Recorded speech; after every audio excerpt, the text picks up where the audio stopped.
HM Productions presents White Devil Podcast.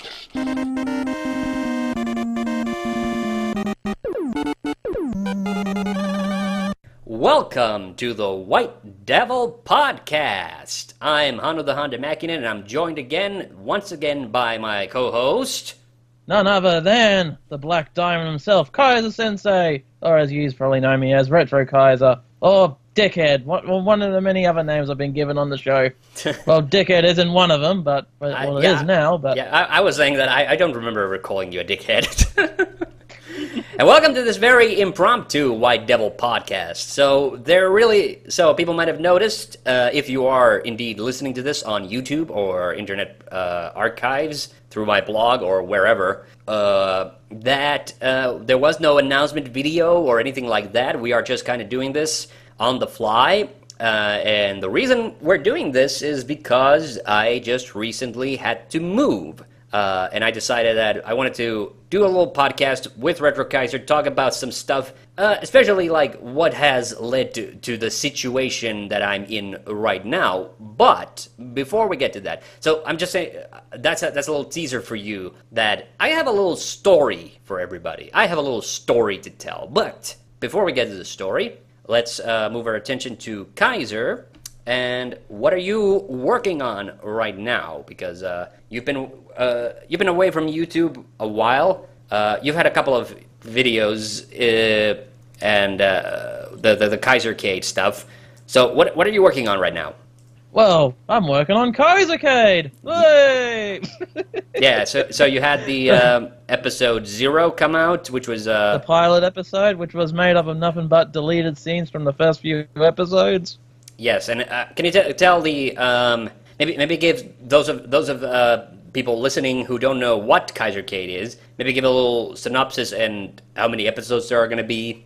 Well, I'm aiming for 13 episodes for this first season. But what it is, are you familiar with old video game review shows such as GameSpot TV or X-Play? Probably shows are like that. Probably none of those because they weren't in Finland, but sure, I know those types of shows. We had a few over here in Finland as well. Yeah, shows that basically aired in the 90s and 2000s. You know, stuff like review shows and whatnot. You know, just people on TV telling reviews. Yes. I know. So I'm aiming for something that's a bit different than my typical reviews. I'm trying to make it into like a television show style format, where it's me, like, reviewing games, but also doing other segments as well, like cheats. Yeah, remember cheats, kiddies? Or as people might know them today as microtransactions. Oh, okay. That was a bad joke, and also, you know, other video game related media. But I'm also trying to have a hook onto it, which I'm meant to be the last reviewer ever in the universe. So basically, I'm the last man on Earth. So this takes place in the deep future of a bajillion, quadrillion, trillion, you know, some made-up number that sounds big. Yep. Or the deep future. And what else am I doing in my reviews? I'm not trying to do them like the typical way, like, you know how my reviews are. Like, I just talk over the gameplay footage. I'm trying to mix it up a bit, like trying to add in some style and substance from the shows that I grew up with or that I've been watching over the past few years. Like, you know, editing like a bit more. I've already discussed that part, haven't I?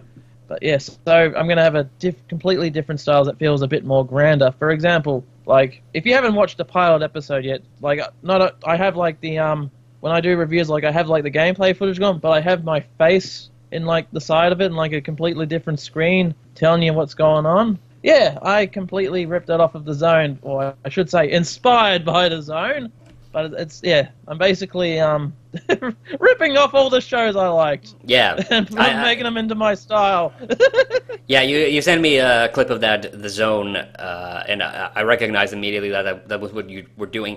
We didn't have like a review show like that where you would like have the reviewer's face on screen at the same time.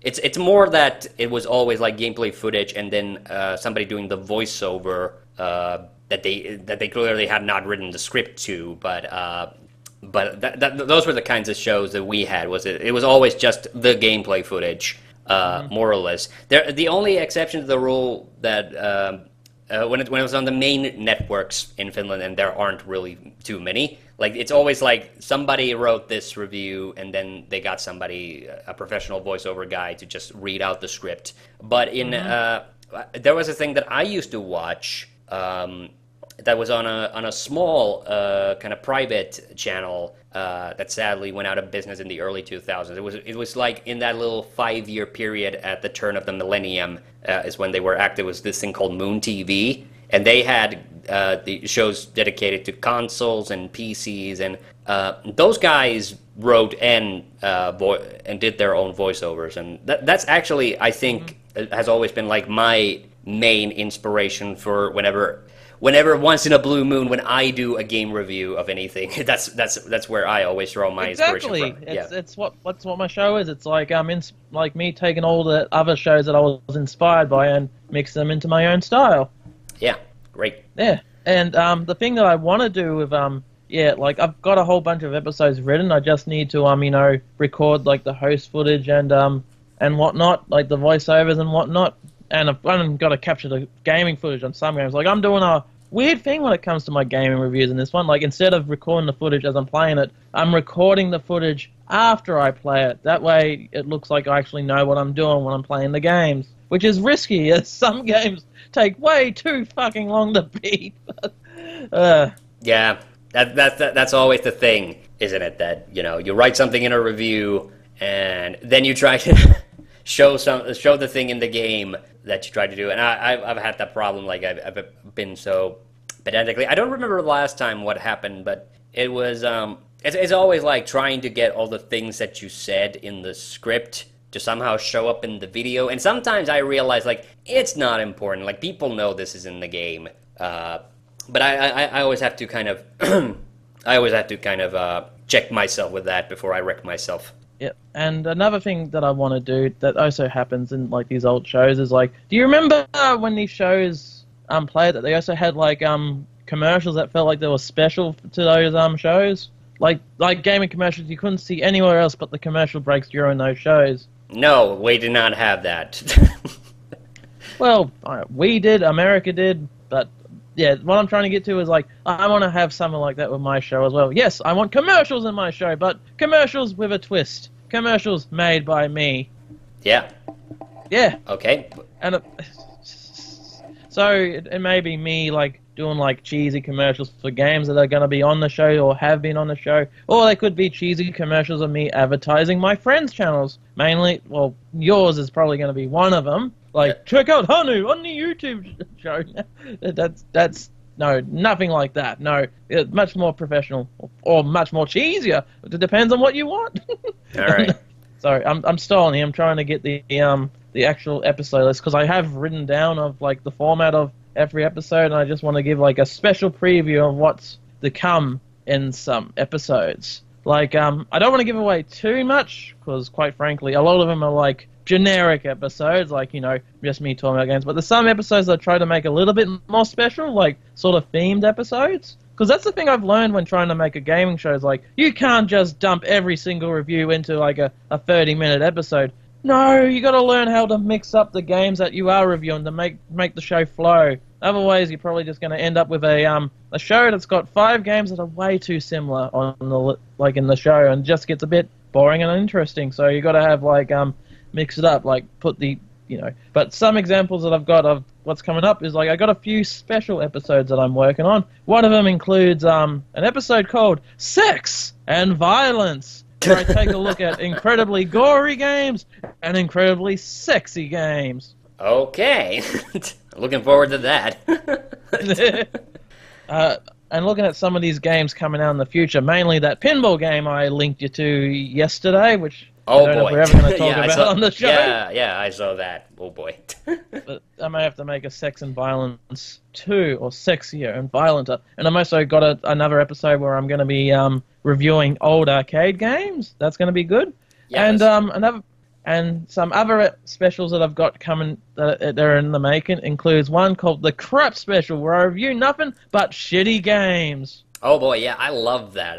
There was actually, maybe I got to show a clip of this, but like one of my favorites from the Moon TV period, there was a show called PC Game Cave or Game Lair. and it was hosted by this really funny guy, Jarno Sarkula, who is actually a musician by profession, but he did game reviews back in the day, and he also did like a crappy game special once as well. I think it was one of my favorite episodes. I really wish somebody has recorded that and maybe uploaded to YouTube one of these days because I really liked it. Okay, yep, go ahead. The thing I'm looking forward to my crap.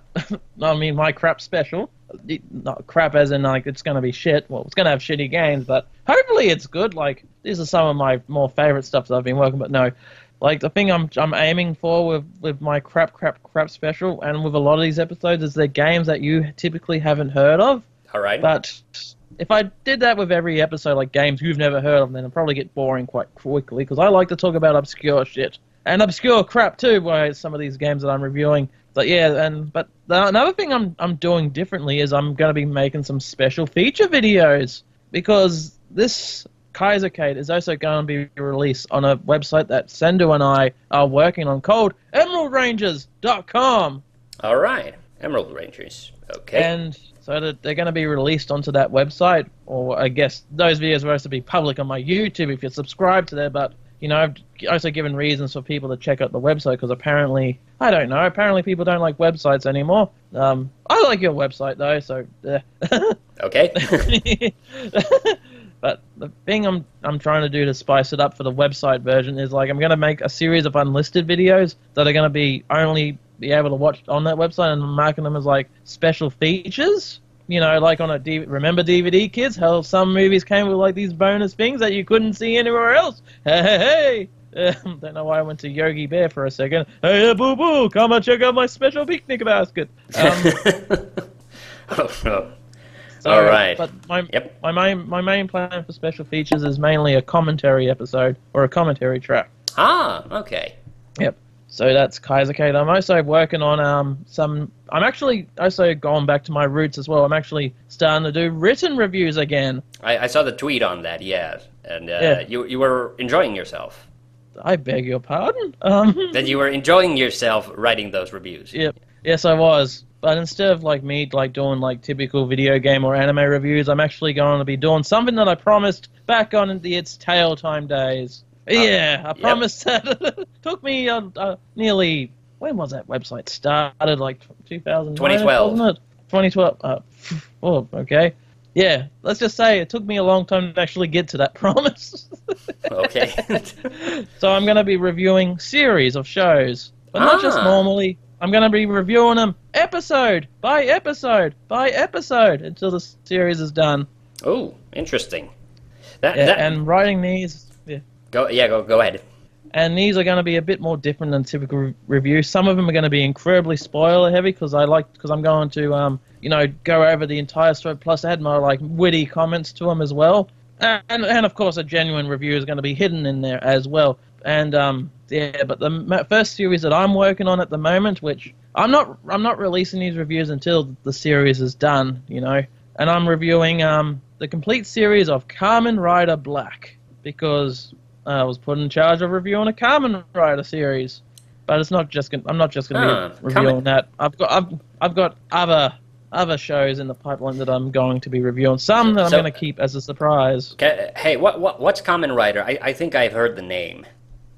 Think Power Rangers, but it's a Power Ranger that only uses his motorcycle, and he doesn't go into like a big Megazord or anything. So it's much more martial arts heavy. Okay, yeah, that's what I thought. That's what I thought. Robots. I've definitely heard about this show. Yeah, I did get a little bit depressed, like because when I was writing these reviews, it's like I talk so much about the story what actually happening in the show itself. Like I'm worried that it's turned into more of like a movie guide or like a television show guide than a review. Although I guess a review is a guide technically. Don't quote me on that one. I could be wrong, and I don't want to be proven wrong. Being proven wrong hurts. It hurts my ego badly, but okay. But the thing is, when writing these, one of the things that I'm having fun with is like, I am writing all this stuff about the show. I am writing all this crazy shit, and like, hang on. A lot of these people probably won't care that I'm giving spoilers to like a 30-year-old show, but I'm like, wait a minute, all this crazy shit I'm talking about, this will probably want to make people check out the show even more. All right. Yeah, There's some bizarre shit that happens in Kamen Rider Black. Bizarre shit, man. well, And I'm only that's Japanese, so yeah, but I'm only 20% into the show at this point too. And damn, I'll give you some examples, but I don't want to spoil them here. You have to read for that. all right. Remember reading, kids? Yeah, well, that's the thing I wanted to get at was like I've never even like entertained the idea of doing an episode by episode review of any series as a YouTube video or as a blog. Like if I want to do a series review, I usually try to get like I want to like in broad strokes talk about the whole thing. But even doing like a whole series review is really time consuming, which is actually why I decided to do the whole BMW thing earlier this year. So that's how I ended up on that track. But yeah, I do have like massive respect for anybody who wants to do that because it's not an easy thing to do. Well, yeah, for the reasons you just said. You're doing it, and then there was the Sendu and Joe were doing the two guys in hats when they were doing the episode by episode of the Power Rangers. So that's always that's a tough one. That's a tough thing to do. And then Brian also Amuya does the whole TV show review thing as well. Mm-hmm. But I really could not. I would not have the patience to do that. much. Yeah, let's just say it takes me at least an hour to write a because I also review these shows as I'm watching them, so I'm reviewing them with virgin eyes. Take that as you will. So I think virgin eyes. That sounds bad. I think the term is. I know it doesn't make sense, but the term is blind. You're watching them blind, which is kind of how when people play like a well-known video game, but they themselves have never played it. They say they're playing blind, which I think is a dumb expression. That doesn't make any sense. It would be much more interesting if somebody was doing like genuine blind, like wearing a blindfold and playing that game. Sorry. Yeah, because the whole thing I'm going for is like I also want it to relate to the people who've never heard of the show before. So it's sort of like me holding their hand in a sense, and like you're plunging in with me. I would not want to plunge anywhere with you. That's but I'm Yeah. Okay. As I said, it takes a long time to write some of these reviews. As I said, it takes 1 hour to write a review about a 20-minute episode. And not to mention, you can't do this with every single television show. A lot of shows are very hard to do this because you're going to have a lot of times where nothing happens. You're going to have some times where just nothing happens in an episode, and it's like, then what are you going to write about? Oh, yeah. And something like Friends that has like... Actually, I'll give you one example of something crazy that happens in my review so far that happens quite early on in the series. Like there's some so bizarre stuff. Like you would never believe that this shit's real, but this one is just more frustrating than anything. But the second episode, get this, second episode of Kamen Rider Black, they immediately hit you with a clip show about the first episode. Oh man! Right off the bat. When was the show made? 1988. 88. Okay. I feel the clip show thing is something that luckily has kind of disappeared mostly in like this millennium, but you still get it sometimes. Yeah, and I never like it. I never ever like it. Yeah. Oh boy. But yeah, I'm having absolute fun writing these. All right. And that's about it. Other than typical stuff like I'm working on more Let's Plays for the website. And hopefully some movie commentaries, in which I'm trying to get Hanu to be a part of some of these movie commentaries. Oh yeah, you did send me that one that looked a little questionable. I'm not sure I want to necessarily do that. I mean, we did do a commentary just recently. We actually did. I'll watch it first. I'll let you know how tame it is. Okay, good. But I'm just saying that we actually did do a commentary just recently, which was on a Finnish movie, which was The Unknown Soldier, the 1955 version. That's in really good movie too. Yeah, I'm glad that you enjoyed it. I mean, yeah, but I'm thinking we should finally. Well, you've said all about those projects, and I'll probably link to those in the Internet Archives and also on YouTube later when we're when this episode finally comes out. And of course, at the very least, I'm gonna link to your channel, obviously. So that's where you can find Kaisercade and At least link to the Emerald Rangers website, yes, which Emerald isn't Rangers. fully I was about to Emerald. ask again about the name of the website. So Emerald Rangers. You don't remember the address, the internet address. You have to put www.emeraldrangers.com. That's it. All right, emeraldrangers.com. I personally paid for the domain myself. So, Oh wow, Mr. Big Shot over here. If anything, link to the pilot episode of Kaisercade. At least give people a good idea, because people know me. I can't describe myself. I describe myself through actions rather than words. Yeah, you're indescribable. Yeah, apparently that cost me a few gigs in the past too. What did I call you before we started? Beardy hipster rock star. That's the best way I could describe you. Okay. I've also been called shameless. I've been called shameless a few times. All right.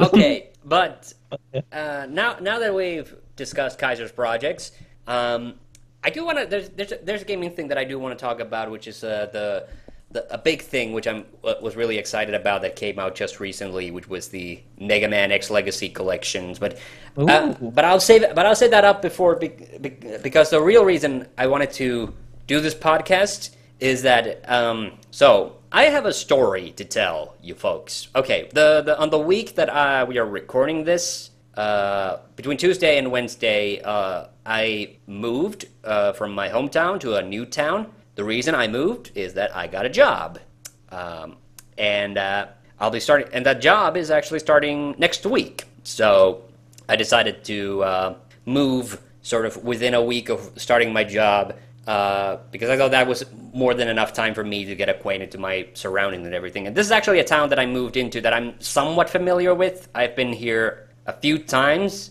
Actually, my previous job, I actually had to come here quite often. But getting to the point where I am now in the apartment that I am right now, it's been an arduous journey, and I've got a story to tell. So, kitties, gather around, because I'm about to tell you my apartment hunting story.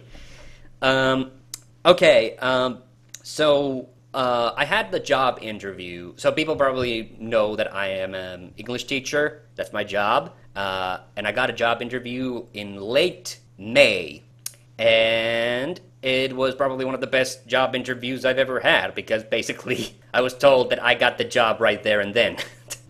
So that was a good start. But there was one thing that still needed to be like confirmed. Like even though I was told that I got the job right there and then, when you become a teacher, you are basically working for the state, or at the very least to the municipality. You're an employee of the municipality. So that means even if it was the principal of the school that interviewed me, and even though she said, well, you got the job, there was still this one little step, which was, that meant that it was like 90% sure. There was still like one kind of bureaucrat who had to sign off on it and say like, okay, well, we like this guy, we'll take him. So I think it was the following week after the interview. It was the Monday, and I think it was like the first week of June. I got the document in the email that said the municipality of so and so has picked me, my name, to be the substitute English teacher for this period of time, which is the fall semester. And that was cool because I've been job hunting for a while. I've seen those documents because they have to send them to all the applicants. So I've seen those so many times, and they have like the number of applicants and how many were called in for an interview. And to see your name on it, it's such a good feeling when you see it. Like, yes, I got it. I got the job. So I'm getting like sending emails to the principal. The next like paperwork thing that I need to get done, because actually, I don't know if you know this, but when you become a teacher at a school, they need a copy of your criminal record. No shit. Yeah.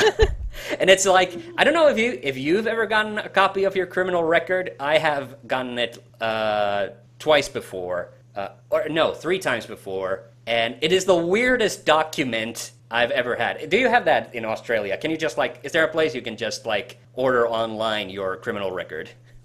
I don't know. I never had to do that. My record's been pretty clean. Well, yeah, that's the thing. Thank goodness. Yes, exactly. That's exactly. And you have to pay for it, by the way. So you do, even though it's Oh, that's... yeah, even though it's probably like automated, that it's just gonna gather like all the official records if you have any official records, but they still like it's a nominal fee. It was like 12 euros, so it's not a big sum, but it's just for the office employee who has to print out and put it in the envelope, I guess. they have to like, you know, get that little money in there. Okay, but it's like the weirdest document ever because it basically lists all the crimes that you have not committed. Like this person has not committed any vehicle-related crimes. This person has not committed any violent crimes. This person has not committed any sexual crimes. This person has not committed any crimes involving controlled substances, and so on and so forth. So it's like, so it's so dumb. It's like such a, it's not even like a very like important looking document because the way they format it, it's all like just one paragraph. They just kind of just smoosh it all together like that. Yeah. Wait a second. Isn't your only crime smooth criminal? But I'm tished. Crimes against music. No, that's not what I was. The crime was not the crime was. It's not a crime. Like the joke was. Like you covered smooth criminal. Therefore your title would have been smooth criminal. Well, I guess it's good that you got a smooth criminal record. So. Yeah. But I'm tish. Smooth criminal record. Save that joke. Okay. But so it lists all those, like if you have any criminal records or, you know, if you got any parking tickets or that or anything like that, you know, it obviously lists those. And then, and the thing that they obviously are looking for, you know, drug-related crimes, but like the two big ones are like the violent and sexual crimes, obviously, because if you have anything on those, like that's a big red flag, and they probably won't hire you. So I can't blame. Well, yeah, obviously, and that's the whole point. That it's when you order a copy of it, you have to say the reason, and the reason is you'll be working with minors. So they also, I think that also sends them a little message like, okay, pay extra attention to any of these like past infractions. Yeah, sorry. I thought you were working with students, not minors. Good one. Okay, but anyway, so the principal couldn't like give me straight away because it was like June, and you know the school's obviously dialing down after the school year. They're not on holiday yet in June. Well, the students are, but the staff might still be working in June. So she didn't get me like the details immediately, but then on the following day she sent me a big email saying like, okay, these are all the things you need to take care of before you start your job. And I think on that day, during the evening, I sent my application for a new apartment. Okay, and so the previous apartment I was living in, the rental company, which I'm not going to name, but once I tell this part of the story, people will probably be able to guess which rental company it is. And let me just say, they have been excellent. I've lived under these guys twice before. Funny enough, I've moved in twice into one of their apartments, but I've only moved out once because the first apartment that I lived, that they owned, while I was living there, they sold that apartment building to another rental company. So it was a smooth transition as well. You know, the only thing that changed was the bank account where I was going to pay the rent. So I moved into other company, but when I moved out of that apartment, I was moving out from another company, so that was kind of weird. So anyway, this rental company has this policy that if you move out of one of their apartments, well, obviously when you moved in, you had to pay a deposit. And when you move out, you know, depending that if you didn't damage the apartment too badly, which in my case is usually not a problem, you know, I tend to be very gentle with my apartments. You know, you get that money back, and the deposit is, depending on what it is, like in most like local rental companies, it's like 1 month's rent. But most of these national, like the previous one was a national kind of company. Most of them, it's like 250 euros, which is, you know, it's not an inconsequential sum, but it's not too bad. So most rental companies have that as the deposit sum. But this company also had a policy that if you moved into another apartment that they owned, you didn't, the deposit that you paid for the previous apartment would kind of move over to the next apartment.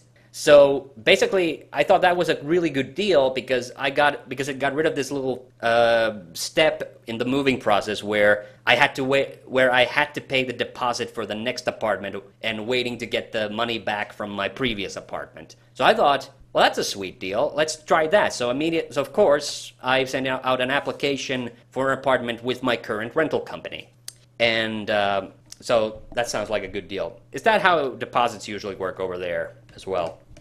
I have no idea. I normally move shit myself. Yeah, but like, have you lived in a rental apartment before?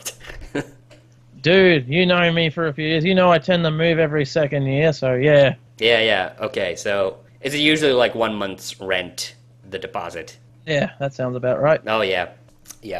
So which that can be like a lot of money because some rent because it depends obviously on the price of the apartment. So that 250 euros deposit, just like a universal deposit for regardless of where you move into, is kind of a nice thing. But like then you're just perpetually for a little while you're that 250 euros short. Like that's still money, But anyway, so maybe because my previous moves have been so they've usually gone so smoothly and had no problems. Like the previous apartment I moved into, when I sent the application for the apartment, and I think it was on like in the morning near noon. Like literally an hour later, I got a text message saying, "Hey, that apartment you're interested in, do you want to come check it out like day after tomorrow?" And I'm like, "Hell yeah," because I was still like living like halfway across not halfway, but all the way across the country, and I was moving back into my hometown. So it was nice to get like that thing done really quickly. That I got the introduction to the apartments and everything. So I was expecting it to go a little bit like that. So I sent it in the evening, and I was thinking, okay, next, like during the morning the following day, at the very latest, like the day after tomorrow, they're going to call me or send a text message or an email saying, "Hey, do you want to come check out?" Because I did check out that in this town they had they had apartments available. And I thought, okay, this is going to go smoothly. By Friday, I had not heard anything. Uh-oh. Yep, and I started to get a little worried. Like I kept telling myself like, okay, it's the beginning of the month. Maybe they're super busy. Maybe a lot of people are moving and switching apartments, whatever. So maybe that was the thing. But as Friday wore on, and I was starting to get a little worried, then I decided, okay, maybe I should just, in case, look up another rental company and look up another apartment. And I find another rental company. The apartment is in a pretty good location. The rent is considerably higher than my current apartment, but I'm going to be starting a job, getting valuable work experience, but more importantly, cha-ching. So it's not a big deal. So the rent's a little higher, but I'm going to be making enough money that it's not a big problem. So just in case I have like something else, waiting in the wings, I decide, okay, I'll send a message through this website to the realtor. I guess that's what you call that person who, handles those things. And I have to wait until Monday because it's Friday evening, so obviously they're not going to get back to me during the weekend. Okay, so Monday rolls around, and now I'm getting a little worried. So I call my rental company because and I ask them about my application and have they received it? Is there a problem? And the girl who answers is really nice and says like, okay, I think the problem is that they just haven't had time to process your application because she could see that I put in like how much I would, like how big of an apartment would I want, like how much rent do I want to pay, and I had picked 2 locations that seemed perfect. So she notices that all this things checks out. So she says like, the only thing she can come up with is like they just haven't had time to go through it. So that's why you haven't gotten any phone calls or anything. And I'm saying like, okay, fine, whatever. But I'm not hearing back from the other rental company either. So on Monday, I'm getting a little nervous. So I find a third rental company and I send a message to them. I see that they have apartments. They're not as ideally located, but the rent's pretty good. So I'm thinking, okay, I gotta check these out. Then finally on Tuesday, this is like I've been house hunting for a little over a week. On the Tuesday, I finally hear back from the other rental company that I was sent a message to, and they said, hey, listen, you can come and check out this apartment. It's totally empty right now. Nobody's living there. But you have to submit a formal application, because I had basically just sent a message through this website that shows you what are all the available rental apartments in the town. So I go to their website, I fill out the application, literally like an hour later I get an email back from them saying like, okay, hey, I just checked out your application, it's fine, now you gotta call the landlord and agree to, on the day you wanna go check out the apartment. And she sent me the landlord's phone number, and I called the phone number, and it's out of service. And I sent an email. Oh boy. Yeah, and I sent an email back saying, hey, the phone number's out of service. And she says, oh, sorry, that's the old phone number. And because she just copy pasted it from like some old form. And so she sends me the up-to-date one. And I called the landlord. We agreed that on the Thursday that week, I'm going to go check it out. And already, spoiler warning, that apartment that I checked out is the apartment that I ended up moving into. The one that I'm in right now. So that already tells you that things did not. Let's move on with the story. So I get that. So now I at least have like one apartment that I'm looking at. So that's great. At least that's one step of the way towards moving to a new place. Because the reason I want to, I moved this week, so the beginning of August. When you resign an apartment, I don't know if this is how it works in Australia. When you resign from an apartment, you have to leave. You have to give 30 days or 1 month's notice. Is that how that works over there? That sounds about correct. Yeah. So, because if you don't, if I resign my apartment in July, I would still have to pay the rent for August. Even if I'm not living there, I just have to pay it because the rental company obviously wants new tenants pretty much the day after you've moved out. So, that's the whole system. So I want this whole thing to be done during June so I can just chill during July and, not have to worry about it. So on the Wednesday, just the day before I'm going to check out this apartment that I'm currently living in, I get a call from the other rental company that I send a message through on Monday. Now they actually, the way this rental company operates, they don't need a formal application. They just need your information once you've actually checked out the apartment, because then they kind of do the application for you and present it to the person who actually owns the building you're going to move into. So they have a slightly different system. And they say, hey, do you want to come check out? We have 2 apartments available. Do you want to come check them out like Wednesday next week? And I say, yes, absolutely. I'm going to check it out. And this apartment that I'm now moving into that we then went to see with my sister on the Thursday of that week. So she gave me a lift. And we check it out. And, this place is it's in a pretty good location. Like I said, the rent's a little high, but the minute I see what the apartment is like, I'm thinking, wow, this is a fucking nice apartment. And I'm thinking, okay, so the rent's a little high, so whatever. So I'm thinking like, this is like the perfect last resort apartment for me to move into. Like, this is really nice. I really like it. So that presentation of the apartment goes really smoothly. So I'm thinking, okay, now I have one option. If nothing else goes through, because I still have not heard back from my then rental company that I already had an application for almost 2 weeks. Okay, yeah. All right. Then comes the following week, and this is the week that everything went wrong. Oh boy. Oh boy. Okay, so I got the call from the other rental company the previous Wednesday to come and check out the apartment, but the time that we agreed on was pretty late, So my sister could not give me another lift to this town because she works during the evening. So I had to take a train. And I already get an ominous feeling when I get on the train. Because on the way, we skipped... Well, this one wasn't too bad.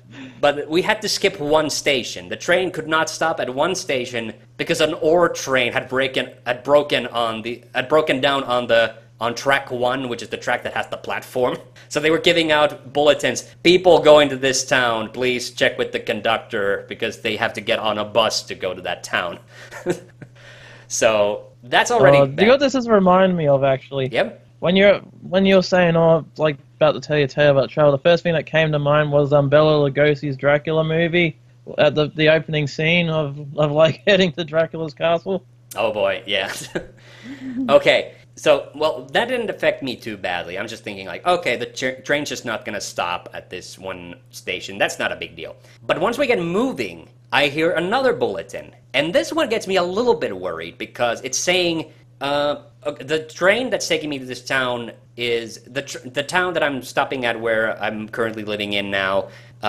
It's just one stop on the way. The train is actually going all the way to Helsinki, so the capital. Yeah, damn. Yeah, well, that's most trains in Finland. Like they go very long distances, but they go on very regular schedules. So you can go. So there's probably going to be another train going back from Helsinki in about an hour's time. So it's not bad. But the thing that I hear is sorry. This story doesn't end with you dropping the pun. You went to Helsinki and back. No, I wasn't going anywhere near that far. So I was getting off like I think 1/4 or 1/3 of the way to there. So Ooh.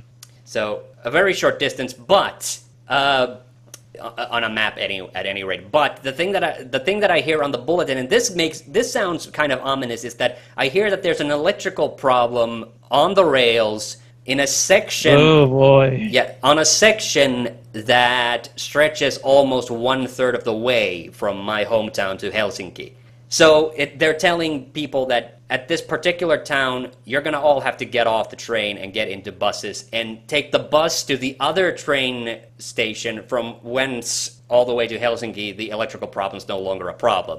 Okay, I'm getting off... That's spooky. Yeah, that's spooky. Well, okay, I'm still getting off way before that particular station, but that sounds a bit ominous because I know that the returning train is either going to come from that town just before the electrical fault, or it's coming all the way from Helsinki. So that gets me a little worried, but I'm thinking like, okay, don't think about it. You have fucking apartments you have to gotta go get to. You have a schedule to keep. So we arrive on time in the town, and I go check out the apartments. And the guy who was showing me the apartments, he was really nice.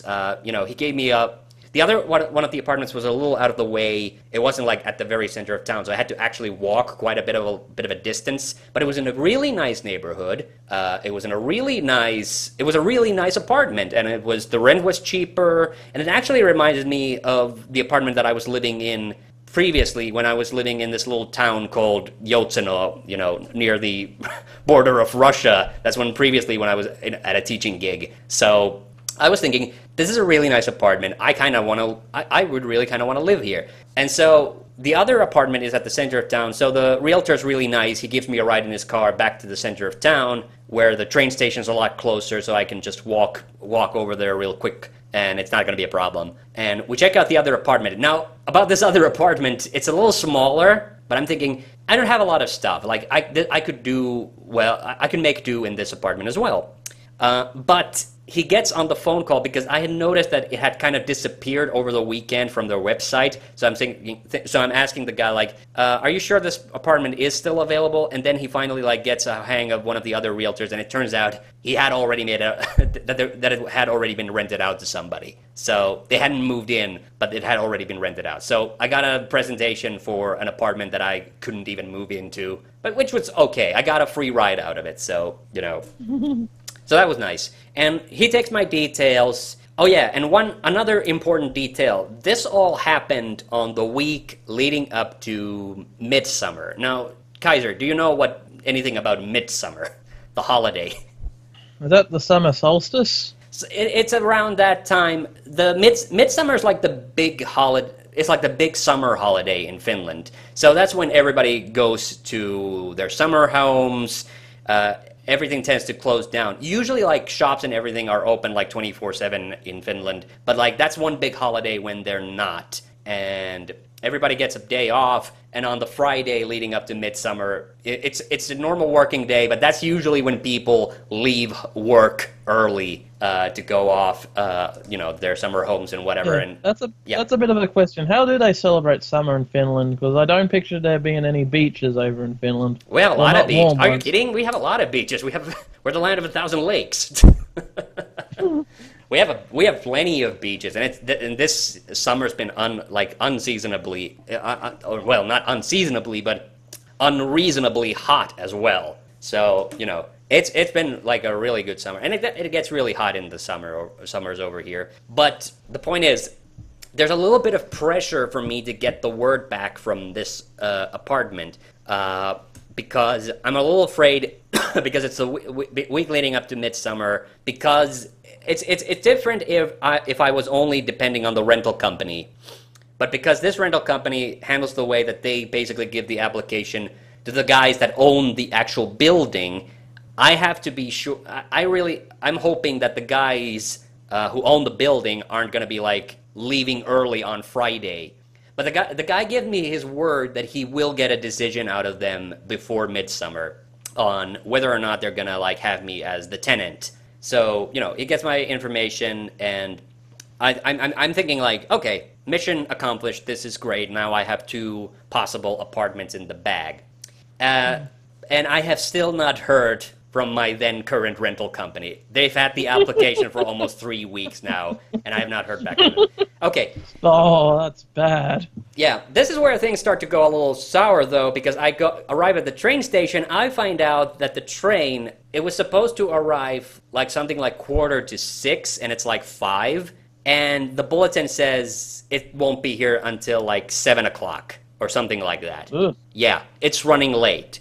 And I have a sneaking suspicion I know why it's running late. It says on the bulletin, problems with departure...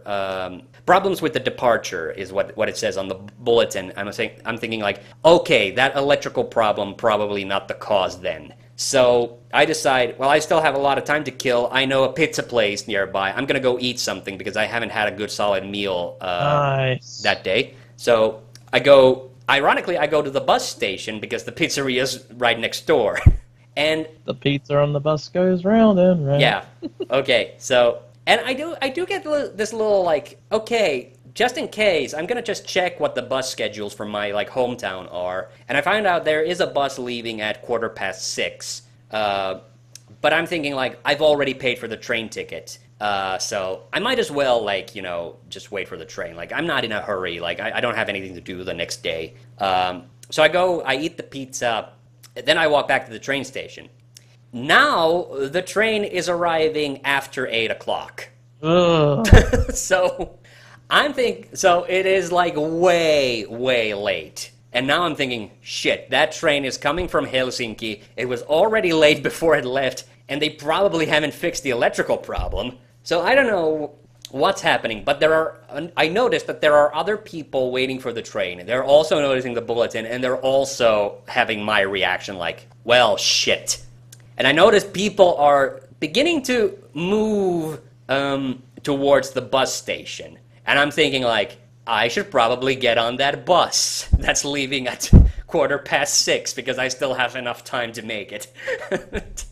And the thing about that the only reason I was even like considering like, okay, I'll still wait for the train even if it's late because I had already paid for the train ticket. Sorry, I skipped over a part of the story because, of course, I bought the train tickets the previous week. But guess what happened to me when I was trying to buy them online? The website crashed. It crashed, but it crashed at a very particular moment. It crashed, or rather, it ended my session to buy the tickets after I had paid the money. Twice.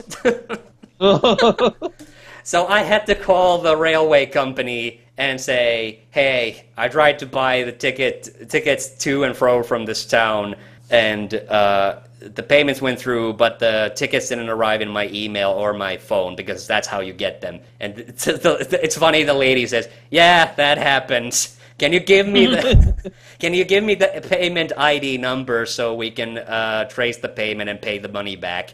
And I get them for her. I actually had to, because I have to log into my internet bank through my phone. I actually had to get off the phone, get on my bank account, get the payment ID numbers. And then she called me back like 10 minutes later. She took the ID numbers down. And 2 days later, I got my money back. And she ordered the tickets for me, and they arrived in my email. And that was fine. So props to the National Railway Company on that one. They know that they have a shitty system, so luckily this woman was very professional and nice about it, so, you know.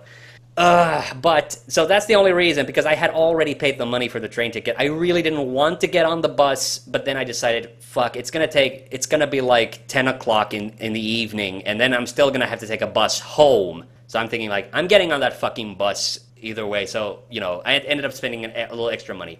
Well, so the guy told me he was going to get back to me before midsummer. Do you want to take a guess? Did he get back to me before midsummer?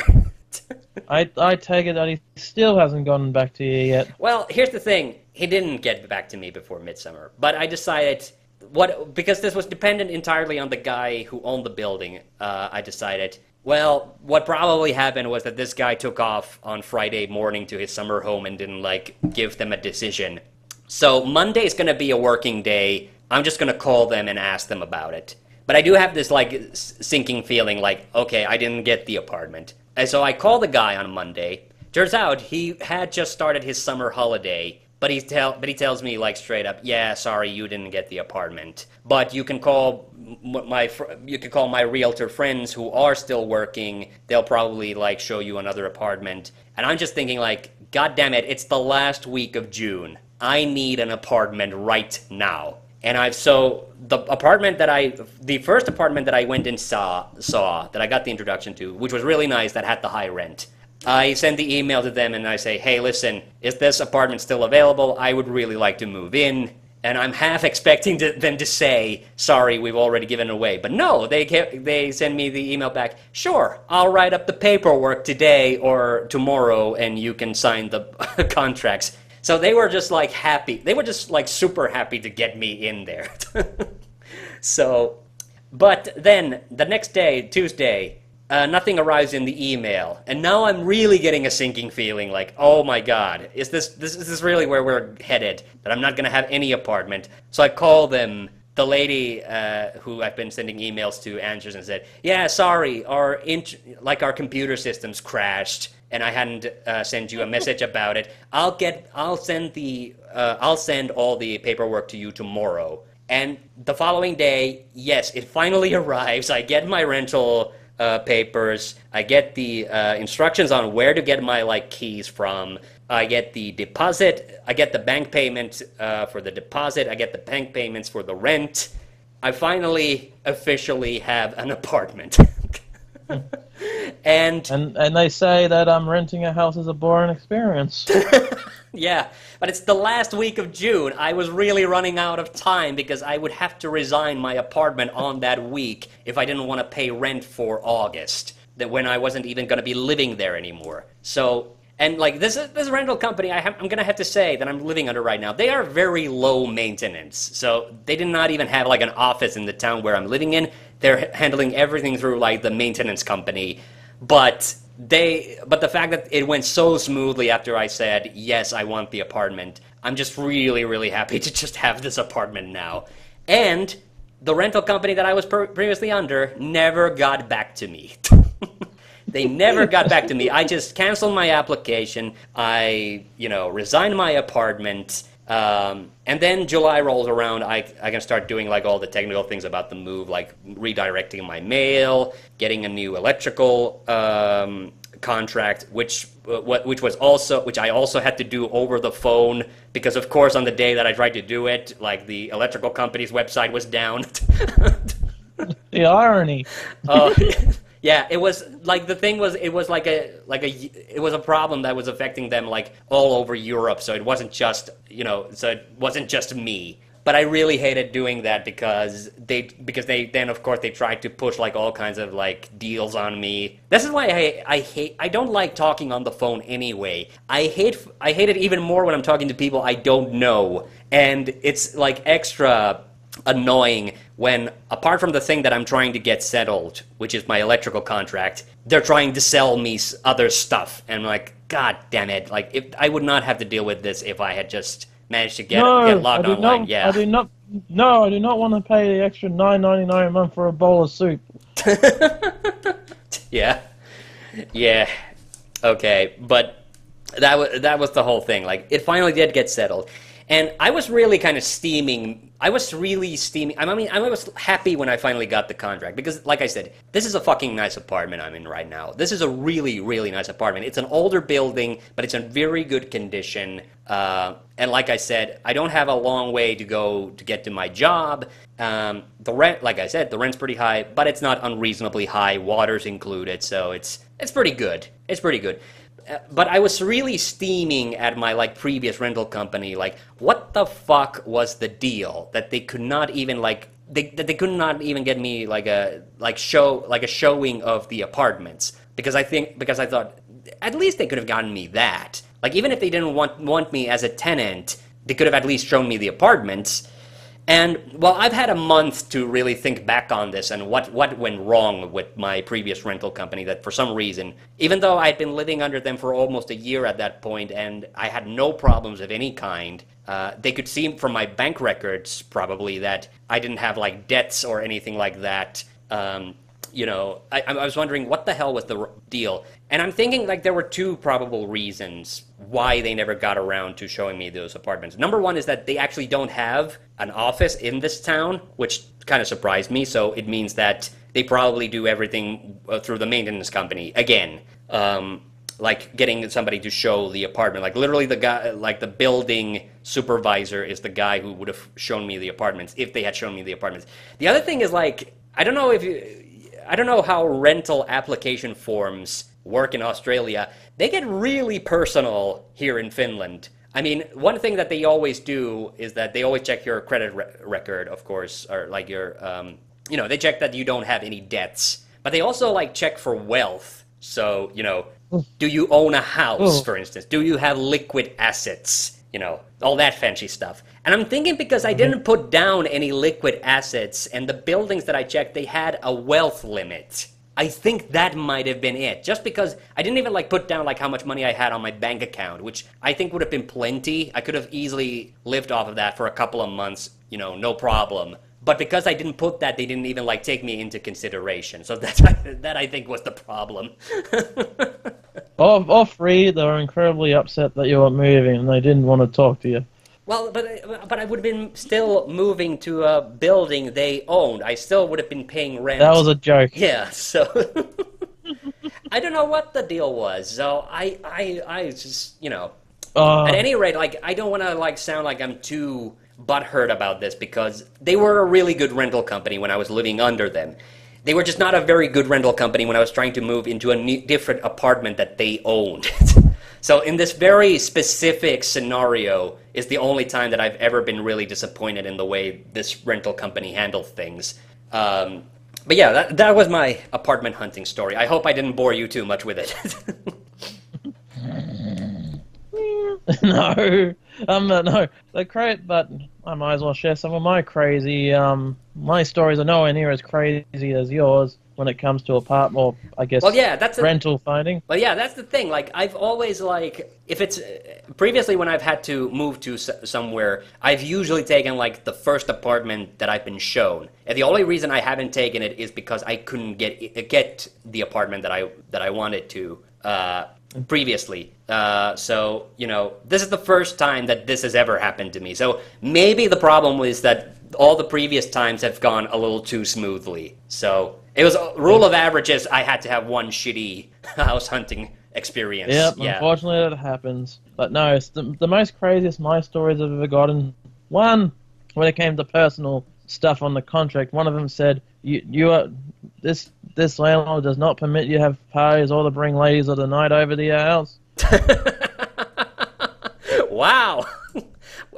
Ours are usually like, no pets allowed, no smoking allowed. Well, they were a bit more detailed when it came to the no smoking and pets.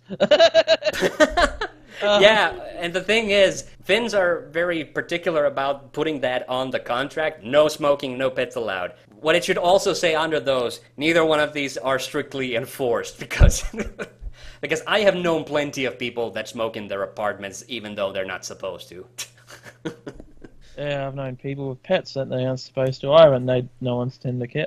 And the other thing was, I was signing, like this current house I was in, I was signing the contracts, which was felt like a fucking book of contracts I had to sign, because not only was it like, you know, on paper, it was like double-sided contract. Oh yeah. Those are always the worst, and in book size, I sign everything I need to, and my dad, who was also, you know, living with me for reasons. Yep. No, don't worry, he's okay. It's but.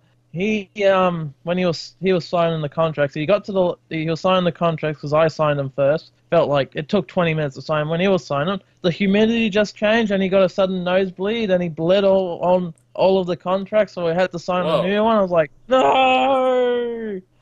Wow. So, that's harsh. Spent a good hour of my day signing contracts. Like, I went to my dad. Dad, we're not signing these contracts in blood.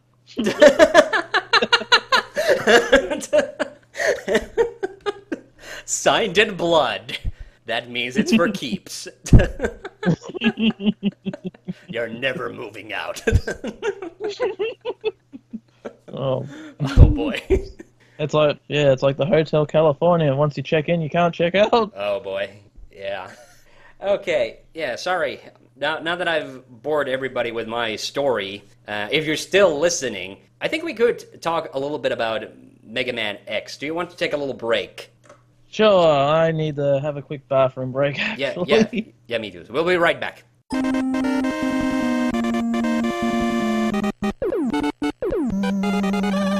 And welcome back, ladies and gentlemen. So, if you're still listening to us, good job! Yes, Kaiser's giving you praise. So this last part of the podcast, because we don't have any questions or anything, because we're just doing this on the fly, I wanted to talk a little bit about the Mega Man X Legacy collections, because those are a thing. Kaiser, unfortunately, hasn't managed to get himself a copy yet. I'm sure he will in the future. Eventually, they're not expensive games, like especially on Steam. They're only like $20 a volume, so. Yeah. I did the thing that you're never supposed to do. I pre-ordered, but I pre-ordered it just because I just wanted the game so badly. I seriously, and it was a little bit cheaper. I got them a little bit cheaper that way, like, you know, like probably half a euro cheaper. 50 cents, well saved. Okay, but. Yay! But people know me as a big Mega Man fan, so this is a genuinely big deal, because I've been wanting to play the PlayStation Mega Man X games forever. I've only ever played the Super Nintendo ones before the Legacy Collection was released last week, actually. So, yeah. Excuse me, had to take a little water there. So, as you people might have heard, X 1 through 4... The X Games 1 through 4 were released in Legacy Collection 1, and Legacy Collection 2 is X5 through X8. And actually... Yeah, how did you feel about having to buy 2 separate volumes of the game that came out at the exact same time? Well, well, like I said, I pre-ordered, so I got them both at the same time and saved a little money. But, well, it makes sense. Like, they have the classic Mega Man collection, like the Legacy collection, and they got the crap ones. They got the crap ones with Volume 2. Well, you say that, but but yeah, there is definitely, like, some of the later X games definitely aren't as well appraised. But did you read my review for X5? No. Did you read what one I did for X4? No, but I did read the one you did for the DOS games. Yeah, I did notice that you commented on. Okay, but I have reviewed X4 and X5 already, so I have a little bit of perspective on those. And And so Kaiser has never played the PlayStation 1 Mega Man X games, but he has played X7, and I have also played X7. Now, I have to say, like, first of all, on the Super Nintendo games, which ones have you played? I've played X1 and X3 out of the Super Nintendo games. And I think I may have rented X2 as a kid, but I really don't remember that one. Yeah. Well, the first Mega Man X, like, even after my experiences with the later games, I can definitely say is the best game of the series, hands down and by far, because I think it's the most straightforward, least bullshitty game. Like, there's some bullshitty parts, but, like, you know, nothing on the level of the subsequent games. And people have seen probably my review video of X3. I think it's kind of like an underrated gem in the series. I personally like it a lot, but it is not a beginner-friendly game. That one is for, like, hardened veterans. Yes. Which version of it is on the Legacy Collection? The Super Nintendo version, not the very rare PlayStation re-release that had some anime cutscenes put into it. I'm kind of disappointed because they do have like multiple versions of them, sort of, because you can switch between the Japanese and the English versions of the games, but they don't even have like the PlayStation version as an alternative version available. Which is fine, because actually X3 was the only one of the Mega Man X games that I actually got to play on a Super Nintendo. Nice! That's like a hard-to-find game. It is. It's too bad I never whined my dad about buying it, because I've seen it. I saw it in my hometown in the local used game shop, and just the cart, not even the box, just the cartridge, $2.99. Holy shit! Yes, and I believe the PAL version is like the most rare version of it, because the PAL version of any Mega Man game apparently is like the rarest version.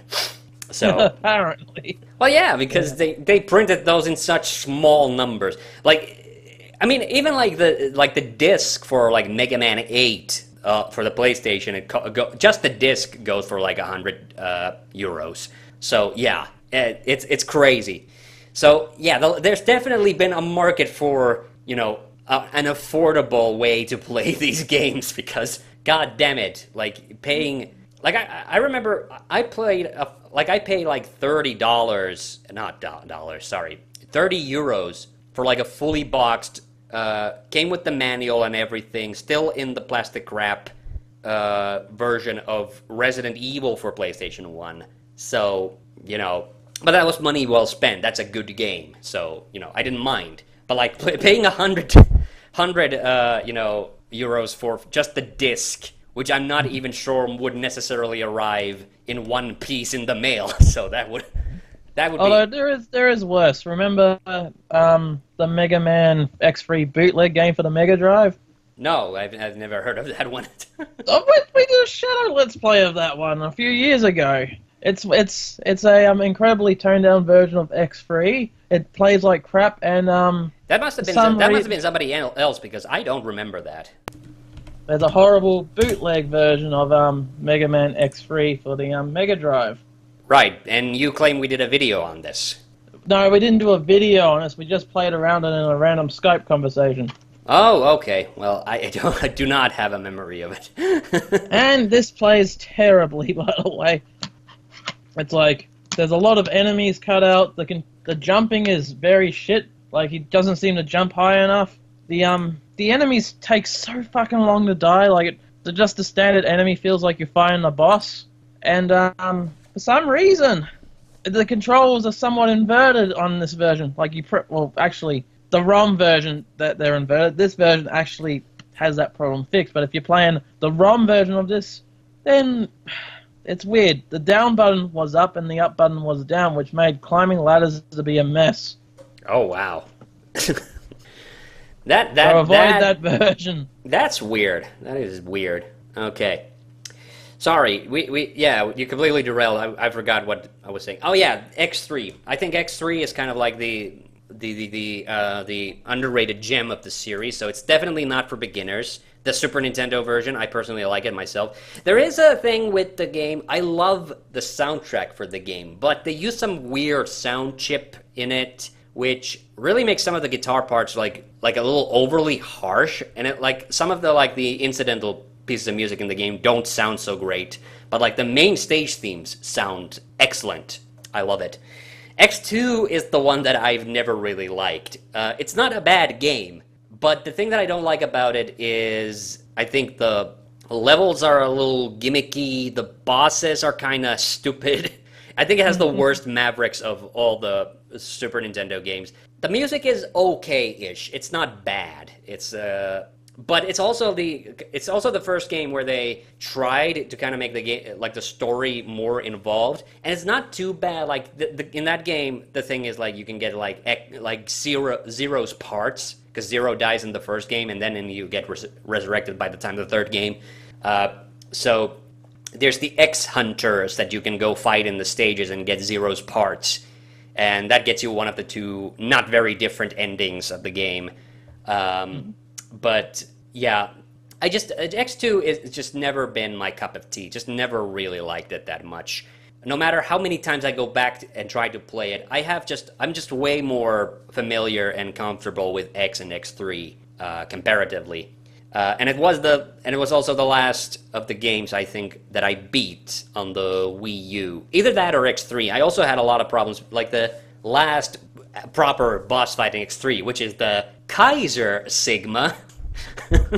Oh no! Yeah, that one's a bitch to beat. Like it is one of the single most frustrating boss fights. And like the boss fight at the end of the first Mega Man X is pretty damn hard too. But like Kaiser Sigma, wow. Comparatively, like the thing with X2 was that it wasn't even the final boss that I was stuck on. I was stuck on the one of the X Hunter like rematches. It's the guy with the mustache. I forget his name, but Surges, I think. Surges, yeah. Okay, so that was the one. Here's a quick question. Like in Mega Man Legacy Collection 2, does it have the rewind feature?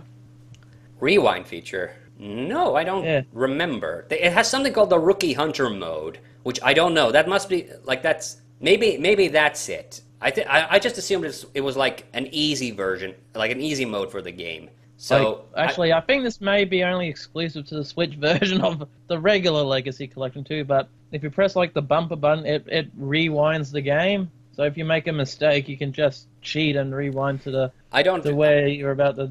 I don't think it's in there because you use almost all the buttons, for instance, on the PlayStation Mega Man games, because the PlayStation Mega Man games used the same game engine as Mega Man 8. So that means they had separate fire buttons for your normal buster and then your special weapons. So, and on top of that, you can use the bumpers to like switch weapons and things. So yeah, no, I don't think that's a feature there. So yeah, so I don't think it's in that Legacy Collection. Okay, so but like to summarize a little bit on X4 and 5. I actually ended up liking both of those games a lot, but X5 is another kind of diamond in the rough situation. Like, it is not for Mega Man beginners. And even, like, more confusingly, even if you're very familiar with Mega Man, it'll probably trip you up, because X5 is the one where you get to duck.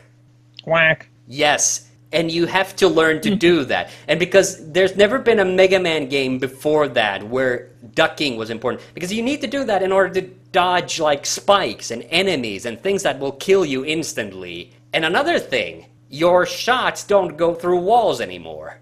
Ooh. Yeah. It really like tripped me up. It took me like a very, very long time to get into the gameplay. And then there's this thing with X5, which is there's an ongoing storyline where you're trying to stop this space colony from crashing into the Earth, and you have a time limit. But the time limit is like, if you get a game over in a stage, you lose an hour kind of situation. So you can actually kind of cheat with that very easily. You can just keep reloading the game if you get. And they make it really easy too, so it's not like a hassle. So it's like with X5, the thing is like it took me like a long time to get into the game, and then I realized like the levels which were not like important to the story were actually more fun to play. So But not that to say, like, there's just one level there's one level that's like the bane of my existence in that game, and that was the one where we're talking about, oh yeah, this is another kind of disappointing thing about this Legacy Collection, is that they reverted, in X5, all the Maverick Hunters used to have, like, Guns N' Roses styled names, so they reset them back to what they were, kind of more closely to what they were in the Japanese version, which is kind of disappointing because honestly, I think Duff McWhalen is one of my favorite Maverick names ever. That's a great pun. and Axel the Red, Squid Adler, and now in this version he's like Volt Kraken, which is like, eh. But I do have to say, boring. like, yeah. So, but the thing, like, Duff McWhalen, you know, I love the name, I love his design, but my God, that level, the whole level is basically you fighting a submarine all the way through. So that's kind of like, eh. But here's the thing, like, it's a kind of game where once you get the ins and outs of it, I actually started enjoying it a lot. And with X4, it was more beginner friendly. Like, I could be like most of the bosses, like, without using special weapons, and you know, it's a very beginner friendly. It has the anime cutscenes. Yes, it has, you know, a super awkward English dub because those early PlayStation, just like Mega Man 8. But the thing is, the Mega Man 8 dub is funny. The X4 dub is just kind of meh. Like, yeah, some of the voices are a little awkward, but it's not like hilarious. It's not super funny, and it's not like really like Dr. Wily. Yeah, no, none of that Dr. Wily. You have to stop Dr. Wily. It's not none of that. There's sadly none of that. So, and that's kind of disappointing because it kind of just makes me want to skip the cutscenes because they're not really that funny. But the game is fun. X5 is fun after you can get like into it. But then I tried, just out of curiosity, I played a little bit of X6 while I was playing X4 and 5. And X6 is the one that I hear all the horror stories about, like it's not a very good game. And the thing is, like, I played through the intro stage, and then I played what people recommended was, like, the first level you should play through, which was Commander Yamark. I'm not sure how you're supposed to pronounce it. He's a Firefly. And I thought, this game looks nice, the music's good, the gameplay is pretty much the same as X5. I don't know what people are complaining about. Then I tried the other levels. Oh boy. Oh my God, the game has, like, seriously some of the most sadistic, like, level design ever. Like, the second level is like a dung beetle guy that you have to fight, and it's like enemies coming at you from, like, all sides. And this is the thing I never even knew was a thing in the Mega Man X games, was like, in X5 and X6 you actually can get, like, an armor at the very beginning of the game, so you get, like, the air dash and all the, you know, nice things that come with having an armor in a Mega Man X game right from the get-go. So these games actually do give you a chance to kind of, like, cheat a little bit, but, like, within, like, without actually, like, cheating. But in X6's case, it actually makes playing harder because I never knew any other game where, like, smashing the jump button makes you do the air dash, like, automatically. It's like, what? Like, what why? the hell? Yeah, why? Why I have a dash button for that. So it's like, oh my God. Like, so X6 is turning out to be kind of a rough ride. So, like, ooh boy. Alright, but That's starting to make Mega Man X7 feel a lot nicer in comparison. well, yeah, exactly. I was about to get to X7 because that's the one you've played. You've even made a video about it, didn't you? Yes, I lost video, but still. Yeah. Well, I remember you played the Anteater level. That was the kind of cyberspace looking level, wasn't it? Where you flipped upside down. Yeah, I finished that level today, and I was like, oh boy. But the thing with X7, now that's the 3D one, the first 3D one. Yes. And it's I don't. It switches between, like, 3D gameplay and, like, 2.5D gameplay. Yep. Yes. Yes. It does. And all I have to say is, sorry, I'm just getting frustrated even thinking about it. It's just like, why? I mean, they couldn't even get it working. It's like, they got it working in Mega Man Legends, which was in the PlayStation 1 era, but why couldn't they get it working with this? It just felt dodgy. Yeah, the main thing I really hate is the fact that you can move the camera most of the time in the 3D sections. Because that's the annoying thing, is, like, enemies can, like, surprise you. They kind of get at you from, like, inconvenient angles. it just took me a long time because I wasn't used to the gameplay. And I'm honestly like, okay, here's a confession thing about what I've discovered about myself playing X4, X5. I do not like playing as Zero in any Mega Man X game. Ooh, them's fighting words. Well, because the thing, in X3, you can play, like, short sections of the game as Zero. You can only really play from one door to the next. But you still get to shoot enemies. In X4, they started this thing where Zero never shoots his blaster. He only uses the saber, which means you have to get right up to enemies to hit them. And that is like completely contrary to how I play a Mega Man game. I try to keep a minimum safe distance and blast them with whatever I have from that. Or and like if it's a really bad enemy, like a really tough one, then I try to get away from it. I don't want to like get right up in their face. So and basically X7, because you play as two characters at any time anyway, you have to play as Zero at the start. Like the one. Speaking of that, Speaking of the characters, 1, what do you think about Axel? 2, do you also agree it's complete bullshit that Mega Man doesn't appear until you're halfway into the game? Well, that's the thing. I haven't gotten to where X comes in and becomes a playable character, but I can't wait. Because that's the other thing, is that people seem to love Zero. Like, we all know that, you know, Keiji Inafune had a huge hard-on for Zero, that he basically wanted Zero to be the lead character of the X series, and Capcom didn't let him, so he had to create Mega Man X, and then when he made the Mega Man Zero games, then he got to do it, and that's fine. If he likes that, he likes that. I don't have anything against him. I'm hoping that's going to be the next Legacy collection, by the way, the Zero games. Yeah, that could be. But that's the thing. I play Mega Man games, you know, because I like Mega Man. I like having a blue robot with a fucking arm cannon shooting at enemies. So, you know, that's the other thing. Like, it's not just the fact that playing a Zero isn't really a lot of fun for me. It's also the fact that it's way harder. Like, that's the only good thing I can say about that, is that if you think the main game in like X4 or X5 is too easy, although for X5, like, seriously, but X4, like, I can see it's a little easy. Like, the bosses are definitely like very predictable and you can beat them quite easily.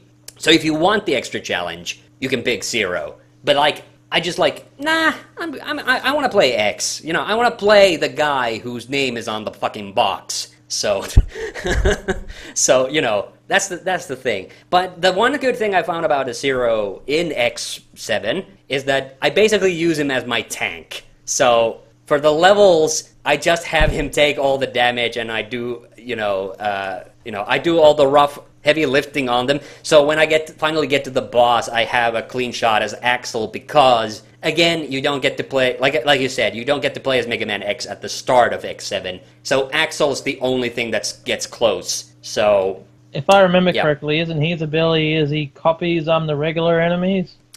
I don't remember about the copy thing. Like, I've only really just been shooting at stuff. But that's the thing. Like, you don't get a lot of items in that game. That's another thing I noticed. No, you don't. Yeah, but you do get to fight a kangaroo on a battleship, though. That's one of the levels I managed to beat. Like, that's the thing. I have this is like how rough of a start I had in X7 versus X6. Because X6, I beat the intro stage, no problem. I beat the first level, no problem. Like the first Maverick stage, no problem. In X7, it took until my third try to get through the intro stage. Oh, yep, that intro stage is a bitch. No, but it was only because I was just so not used to the gameplay, and I kept like killing Zero by accidentally falling into the pit and everything. So I kept fucking. So it took me a while to get like how the dimensions and everything work, and then.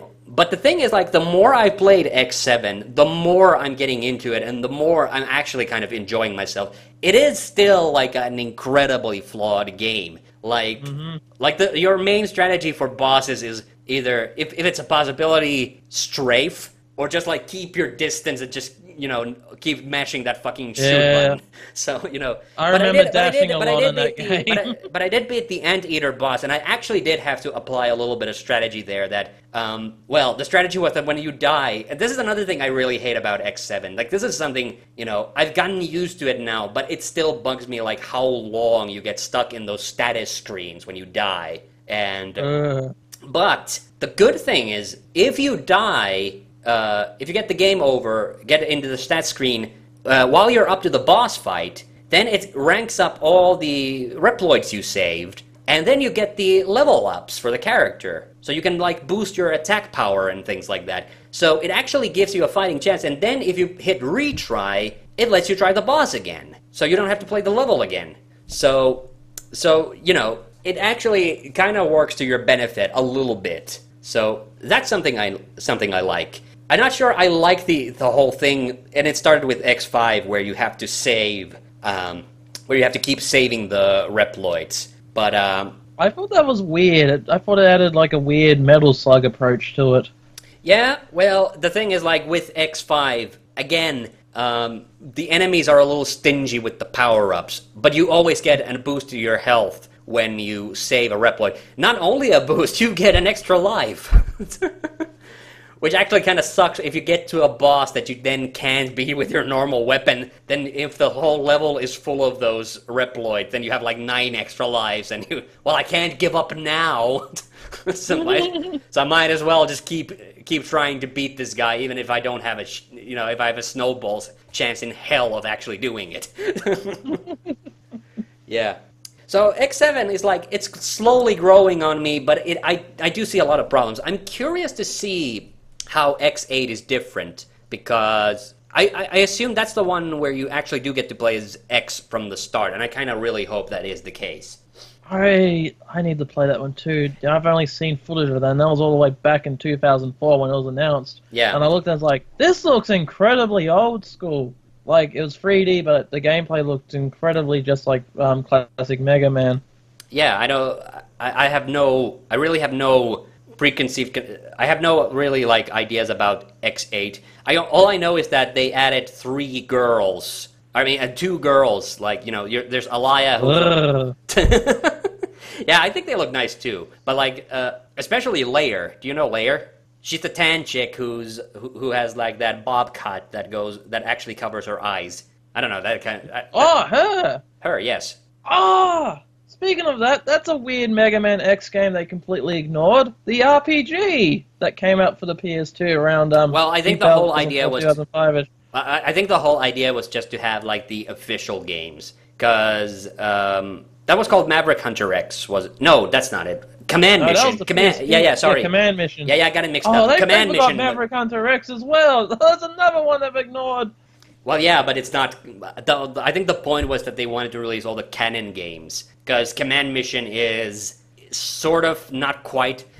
The thing is, I would have actually kind of been interested in, like, if they had like a collection that also had like the Game Boy games, like the original Game Boy games, the Extreme games, because Extreme 1 has Iris from X4, so it takes place before that game, so it kind of adds a little bit of history to her, so I thought that was nice. And Extreme 2, I think, is the one which had Burkana, who is the only, I think is the only female villain in the whole X series, so that's kind of interesting.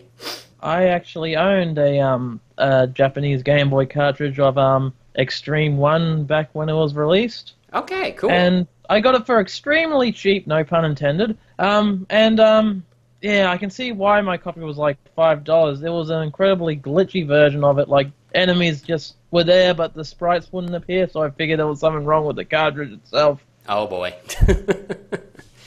Okay.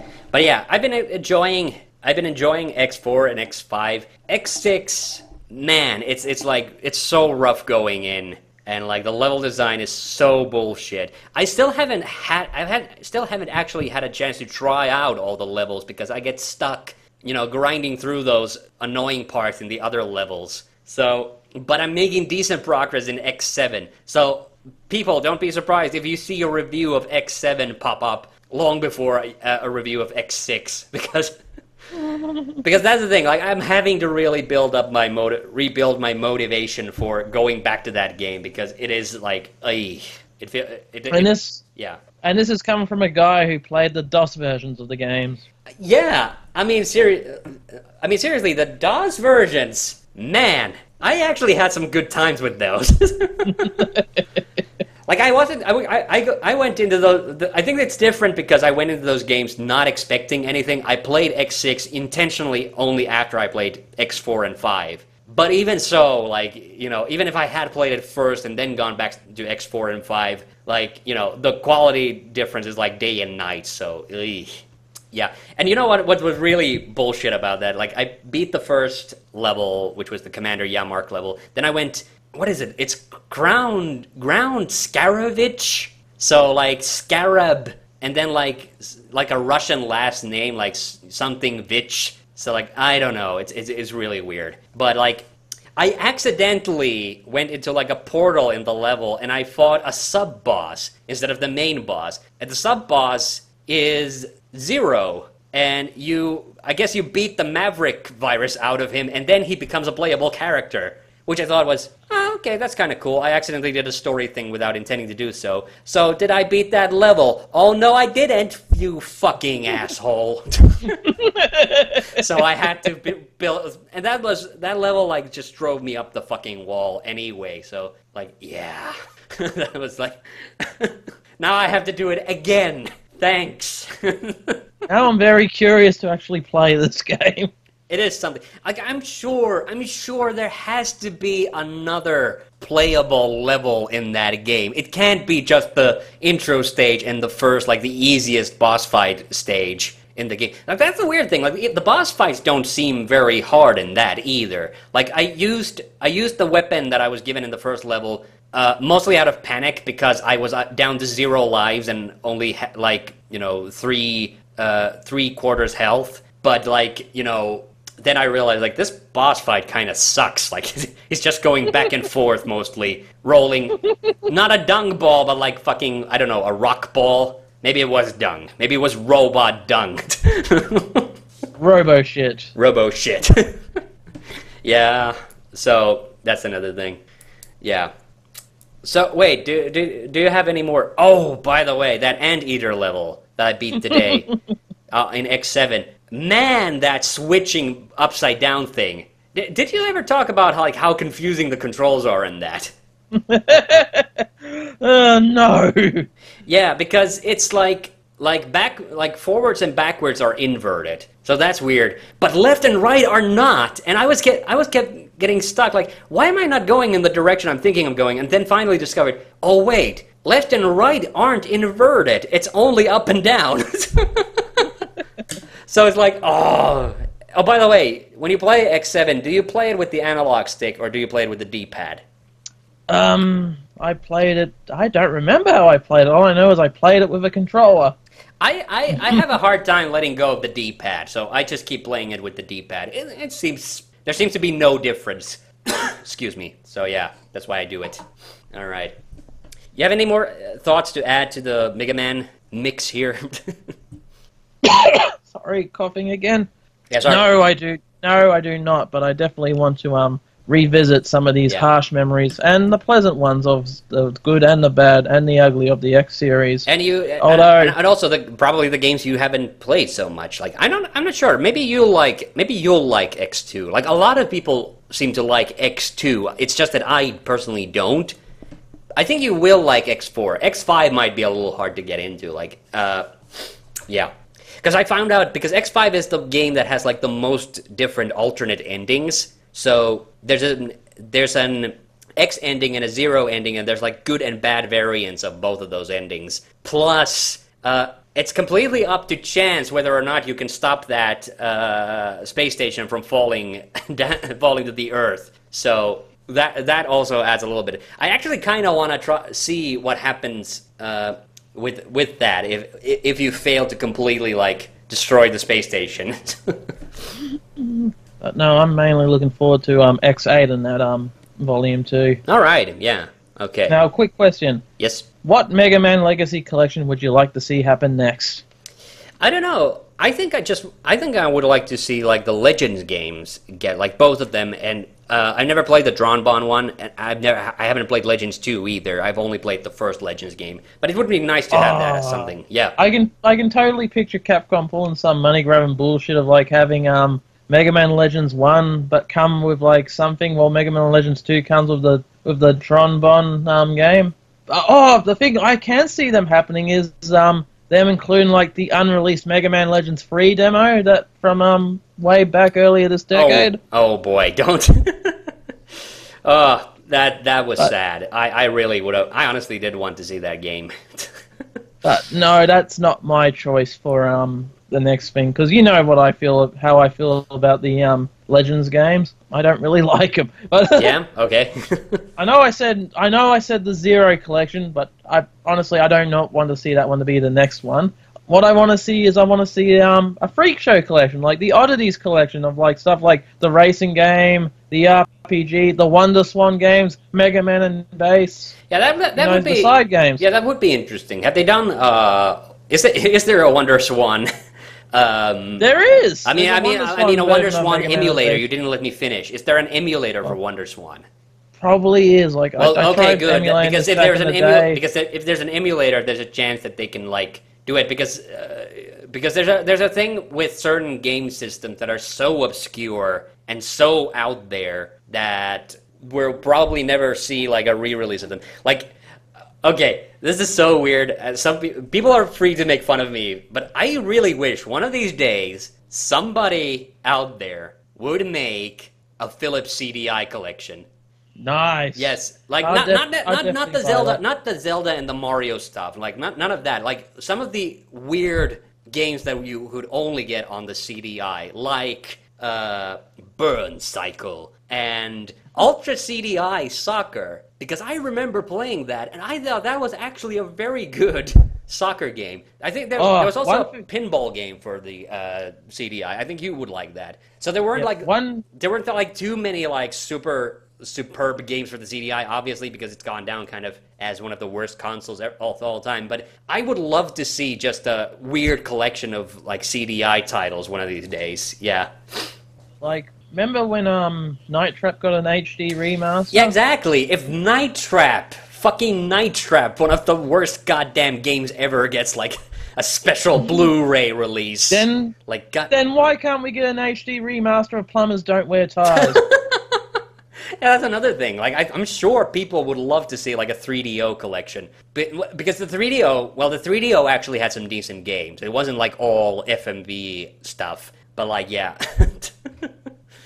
yeah, exactly. But yeah, like gone by obscure ports. You know how earlier in an earlier episode, we met like one of the guests mentioned like the arcade versions of Mega Man, which is just the boss fights, just loud as arcade levels. The power battles. Yeah, I know. That game got ported, got ported to the PS2, which actually did get re-released in Japan on the PlayStation Network, which you can, buy and play it on your PlayStation free. But that's not what I'm going with here. That game actually got a Neo-Geo Pocket Color port of that game. Okay, that's interesting. And apparently, from what I heard of it, what they did was pretty cool. Like, they ported like the 8-bit Mega Man sprites and like used that to recreate the arcade game. But the thing that I heard that was jarring about that game was like they added some extra animation to like those 8-bit sprites.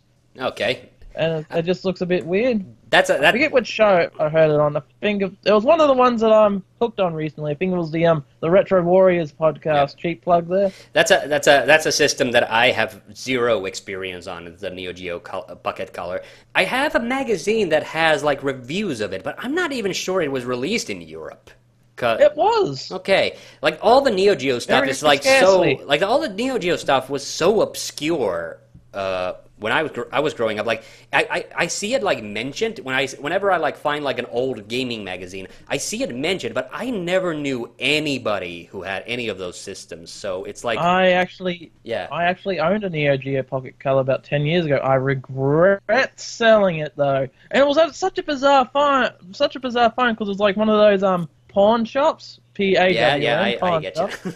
It's like randomly they had a Neo Geo Pocket Color and 8 games, and these were all like the European versions as well. So, and the difference between the European and the American versions, like the American versions came in boxes, whereas the European version, it's a European version when it comes with like a clamshell similar to like the AES games, like the big giant snap clamshell for the big cartridges. Yeah. Yeah, and it came with like what games? It came with like the Metal Slug games, which actually play pretty well on that system, and it came with an awesome version of Samurai Showdown. But there was one American game amongst a lot, and that was the Neo Geo Gal Fighter game, which they're finally making a new one in 3D and whatnot, like the Girls Fighter. Like, there's just a recent announcement for the current one, like they've made like a gender bender version of Terry Bogard, like a female version of Terry. All right. Whereas people are acting like, oh, this is a new thing. No, like back in the like it's essentially just a girls version of King of Fighters, like not girls as in meant for girls, like all the female fighters. Like the gag character for that one was like one of the male fighters, like one of the bad guys. He's named Ori. He throws purple lightning and shit, uses purple flames, got like this wicked red hairstyle. And you mean Iori? I'm glad you know, him. Because I saw the tweet. Because I saw the tweet you made about that, and I think you wrote it as Oiri or something. So you got the O's and the I's backwards. So I was like, what the hell is he? What the hell is that character? And then it kept correcting when I tried to Google searches. It kept correcting it to Iori SNK, and it's like, oh, okay. So Kaiser just made a mistake. Unintentional. He hasn't got a name that you spell every day. It's not every day that you hear Iori. And the only reason I even know that name is because of the King of Fighters movie. Yeah. But they got that character in that game dressed up as like Genie, as like I Dream of Genie, like the veil, not like dreadfully disguise himself as a woman just to be in this tournament. Which I'm like, they need to bring back him. Like they sort of did that with like Terry Bogard, but they made him female. But I don't think they'll be able to get away with something like that because people probably think it's like transphobic or homophobic, which is like, that's not what the gag was back then. It's like, the gag is he's just bitter that he wasn't invited to like this tournament, and he wants to be like best fighter in the world, and of course, yes, a good chunk of the best fighters are women, so he has to go through them. Yeah. But yeah, that's my Neo Geo Pocket find. It's a good system. I regret. Oh no, that's the weird thing about the Neo Geo Pocket Color. It actually thing I like about it was if you boot it up without a game like this, it's a bit ahead of its time because it pops up with like all these different options. Like you'd see like well, that's a good comparison. That like when you boot up a Nintendo DS with like out the cartridge and like you get like settings, this thing, like just a settings screen instead of like compared to the Game Boy. Like when you boot up a game without anything, it just pops up with the Nintendo logo. Yeah, if you boot up the Neo Geo Pocket Color without a game in it, pops up with like all these options, all these things like set up the clock on the systems. Like, yeah, like you'd really need to know what time it is on the Neo Geo Pocket Color. Considering now it's a console, like all the old LCD games, you can't play it at night because you won't be able to see what you're doing. Yeah, but it wasn't backlit. Yeah, but it does come with like but it does let you like play all the different games in like Japanese and what, which is a nice feature. But the bizarre feature that's in that system is it comes with like a what's the way it's like a psychic thing, like a tarot card reader. Like it tells you your fortune. All right. It gives you a daily fortune, and they're like, that's bizarre, even for a console. I've never known a console to also be a fortune cookie as well. That's very Japanese. I can totally see that. The more I talk about it, the more I'm really upset that I sold mine, because now I do want to experience the Neo Geo Pocket version of Mega Man and Sonic the Hedgehog. Yeah, that's bizarre. Before, there's a bloody Neo Geo Sonic the Hedgehog game. All right. Bloody Neo Geo Sonic the Hedgehog. But ananyway, yeah. Yeah. Okay. I'm thinking that we've drifted off from the Mega Man quite a bit. So if that's so, I think we'll end the podcast there. Thank you for joining us. It was really nice relaying all those stories about Kaiser's future projects, my current apartment situation, and Mega Man, and apparently the Neo Geo Pocket Color. Sorry, got it the wrong way around. But yeah.